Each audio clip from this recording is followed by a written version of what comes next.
முன்னாடிலாம் 50 வயசானாதான் மூட்டு வலி நம்மளை தேடி வரும். ஆனா இப்ப பாத்தீங்கன்னா கொஞ்ச வயசுல எல்லாரும் மூட்டு வலினால ரொம்ப கஷ்டப்படுறாங்க.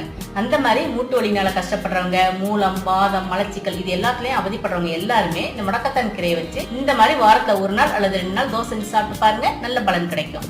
அதுக்கு நான் நம்ம டெரஸ் கார்டன்ல இருந்து ஃப்ரெஷ்ஷா தேவையான முடக்கத்தான் கீரையை பறிச்சு இந்த மாதிரி சுத்தம் பண்ணி கழுவி எடுத்து வச்சிருக்கேன். இப்போ ஒரு கடாயில கொஞ்சமா நல்லெண்ணெய் சேர்த்து இது கூட சின்ன வெங்காயம், பூண்டு, பச்சை மிளகாய், மிளகு, ஜீரகம்லாம் சேர்த்து 1 நிமிஷம் நல்லா வதக்கிட்டேன். அதுக்கப்புறம் சுத்தம் பண்ணி வச்சிருக்க அந்த கீரையும் சேர்த்து நல்லா வதக்கி கொஞ்சமா உப்பும் சேர்த்து நல்லா ஆறுனதுக்கு அப்புறம் மிக்ஸி ஜார்ல இந்த மாதிரி நைஸா அரைச்சு எடுத்து வச்சிருக்கேன். அரைச்சு வச்சிருக்க இந்த கீரையை இட்லி மாவு, தோசை மாவு அல்ல கோதுமை மாவு எதுல வேணாலும் கலந்து எடுத்து தோசை சுடலாம். நான் வந்து இட்லி மாவுல தான் தோசை மாவுக்கு கலந்து எடுத்து வச்சிருக்கேன். இப்போ தோசைக்கல்ல கொஞ்சமா எண்ணெய் தடவி தோசையும் சுட்டு எடுத்தாச்சு.